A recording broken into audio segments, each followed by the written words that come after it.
মই আছো গোৱালপাৰা জিলাৰ কুমৰিপাৰাত মই আছো যেতিয়া এতিয়া সময় হৈছে ৰাতি 10:15 ৰাতি 10:15 কুমৰিপাৰাত থকা সংখ্যালঘু ৰাইজে মুছলমান ৰাইজে একেলগে জয় আই অসম ধ্বনি দি আছে।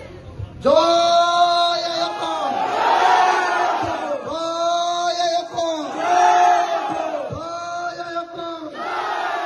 হিন্দু মুছলমান এক হোক, এক হোক, এক হোক। হিন্দু মুছলমান এক হোক, এক হোক, এক হোক। জয় আই অসম, এক হোক। জয় আই অসম, এক হোক। জয় আই অসম, এক হোক।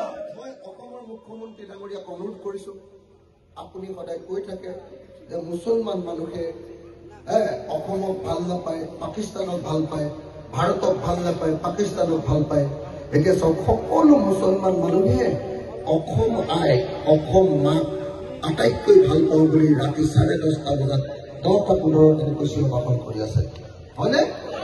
মই অসমৰ মুখ্যমন্ত্ৰী এই ভিডিঅ'টো চাবৰ কাৰণে আৰু সমগ্ৰ অসমৰ ৰাইজক এই ভিডিঅ'টো চাবৰ কাৰণে অনুৰোধ কৰিছো। জয় আই অসম, জয় আই অসম, জয় আই অসম, জয় আই অসম, জয় আই অসম, জয় আই অসম, জয় আই অসম, জয় আই অসম, জয় আই অসম। এই ভিডিঅ'টো দেখিলে উজনি অসমৰ মানুহে সকলোৱে হিন্দু মুছলমান একলগ হ'বলৈ ভাল পাব।